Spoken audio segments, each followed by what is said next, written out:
Bonjour, vous êtes sur Optimac TV et comme à chaque lecture, je vais vous rappeler que nous sommes un groupe de presse totalement indépendant qui avons décidé d'œuvrer pour la diffusion d'informations à un maximum de personnes. Nous vous recherchons, regroupons et exposons des points de vue de différentes personnalités et experts reconnus dans les domaines les plus variés afin que vous puissiez vous faire votre propre avis. Nous vous proposons donc une expérience multimédia avec des magazines en kiosque, des magazines numériques et webzines, des vidéos à regarder et des podcasts à écouter n'importe où et au moment le plus opportun pour vous. Afin de mieux nous connaître, nous vous proposons des lectures d'articles régulièrement sur cette chaîne. Vous pouvez retrouver les différents thèmes dans la playlist. Bonne lecture, bonne écoute et excellente réflexion. Le Spinosaurus, un nageur maladroit. Selon une nouvelle étude, en dépit de ses liens avec le milieu aquatique, le Spinosaurus n'était peut-être pas taillé pour nager avec les poissons qui étaient ses proies de choix.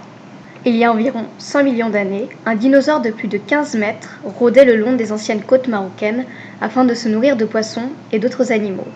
Mais les scientifiques ont débattu de la manière dont ce prédateur, appelé Spinosaurus aegyptiacus, poursuivait sa proie dans l'eau.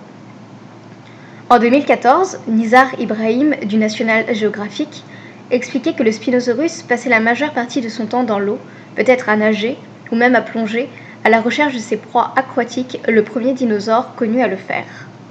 Une nouvelle étude affirme que malgré son goût prononcé pour le poisson, le Spinosaurus n'était peut-être pas un excellent nageur.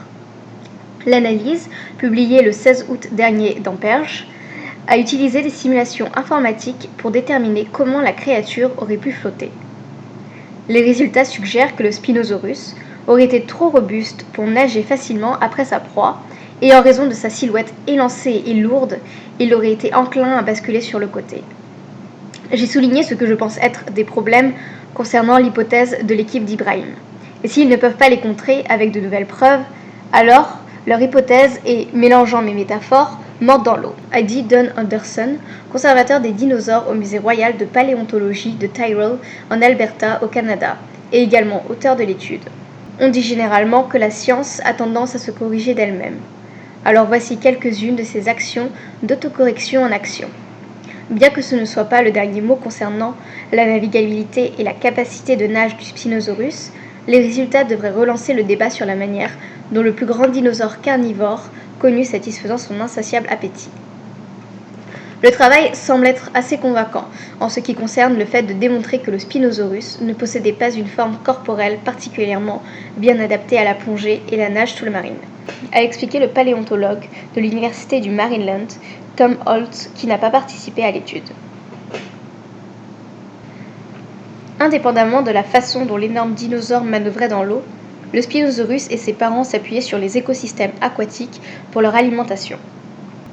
En effet, nous ne comptons plus les écailles de poissons qui ont été trouvées dans l'estomac des spinosaures, et les os des dinosaures apparaissent dans des zones qui étaient autrefois des côtes et des lits de rivières. Les mâchoires des dinosaures ressemblent beaucoup à celles des anguilles congres piscivores. Les pièces buccales des deux animaux se rétrécissent puis se transforment en rosettes, distinctives à dents coniques, ce qui les rend bien adaptés à la capture de poissons glissants dans des eaux sombres. Fait révélateur, les signatures chimiques des restes de spinosaures suggèrent que les animaux passaient la majeure partie de leur vie dans l'eau, comme les crocodiles d'aujourd'hui.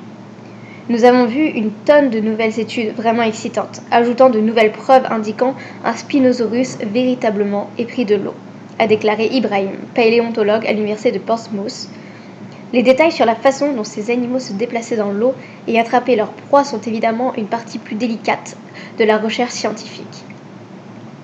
Pour mettre Spinosaurus à l'épreuve des sports nautiques, Anderson a donc construit un modèle 3D du dinosaure basé sur la reconstruction du squelette du dinosaure par Ibrahim en 2014. Il a porté une attention particulière à la nageoire dorsale du Spinosaurus, qui pesait des centaines de kilos et mesurait plusieurs mètres de haut. Pour valider sa méthode, Anderson construisit également des modèles pour les alligators, les manchots empereurs, qui flottaient dans des simulations comme dans la vie réelle. Tout d'abord, Anderson vérifia si un Spinosaurus flottant pouvait garder la tête hors de l'eau. Ces simulations affirmaient que c'était possible, mais pas mieux que d'autres dinosaures apparentés dont T-Rex et Baryonyx. Il a également découvert que le Spinosaurus aurait été insubmersible, même en tenant compte de la densité de ses os ou de scénarios dans lesquels le Spinosaurus aurait pu purger les 3/4 de l'air hors de ses poumons, il aurait quand même eu du mal à plonger sous l'eau. Le modèle de Anderson a également démontré que le centre de masse du Spinosaurus aurait été situé au-dessus et entre ses pieds arrière, ce qui signifie qu'il aurait pu marcher sur ses membres postérieurs avec une certaine aisance. Cela contraste avec les découvertes d'Ibrahim qui avait placé le centre de masse du dinosaure plus en avant, suggérant que l'animal aurait été moins à l'aise pour marcher sur la terre ferme sans se mettre à quatre pattes. Cela dit, les membres postérieurs du Spinosaurus étaient inhabituellement petits. Ce sont des jambes courtes et trapues, quelle que soit leur taille, a expliqué Holtz. Une chose est certaine, le Spinosaurus ne sillonnait pas la campagne. Anderson a ensuite examiné si le Spinosaurus aurait été stable dans l'eau. Il a modelé des coupes transversales du Spinosaurus et d'un alligator américain qu'il a ensuite fait pencher de 20 degrés. Comme un kayak commençant à se retourner, la section transversale de l'alligator se balançait d'avant en arrière jusqu'à ce qu'elle se redresse d'elle-même. Cependant, la coupe transversale du Spinosaurus s'est inclinée sur le côté et est restée dans cette position. Aucune sorte d'animaux semi-aquatiques aujourd'hui, tortues ou mammifères marins, se battent constamment pour garder leur corps en place, a expliqué Anderson. Être debout n'était pas la position naturelle du Spinosaurus. Dans un entretien téléphonique, Ibrahim a bien accueilli l'étude d'Anderson, mais il a aussi également exprimé des doutes. D'une part, il a affirmé qu'Anderson n'a pas vérifié ses modèles avec les os eux-mêmes, une collection qu'Ibrahim co-dirige. Et il ajoute que, comme tout ce qui touche à la paléontologie, la modélisation informatique d'animaux anciens fait face à ses propres sources d'erreurs. Les futurs modèles bénéficieront de plus de fossiles. Ibrahim dit que les os supplémentaires de Spinosaurus ont été trouvés et sont officiellement décrits. Il est toujours bon d'utiliser des techniques de modélisation 3D, mais nous avons besoin de plus que cela. Et nous avons besoin de plus de modélisation, mais basée sur de véritables fossiles complets, dit-il. En fin de compte, la vérité réside dans les os, pas dans un ordinateur. Holtz ajoute que le Spinosaurus pourrait bien avoir commencé à évoluer dans son style de vie semi-aquatique. Vous ne possédez pas nécessairement l'équipement nécessaire pour la vie que vous souhaitez adopter lorsque vous commencez à le faire, dit-il. Ces adaptations se développent avec le temps. Pour sa part, Anderson imagine l'animal un peu comme un grizzly, une machine à manger du poisson qui n'aurait eu aucun problème à entrer et sortir des bas-fonds. David Hone, paléontologue à l'université Queen Mary de Londres, ajoute que la nage n'est en aucun cas le test décisif pour une vie aquatique.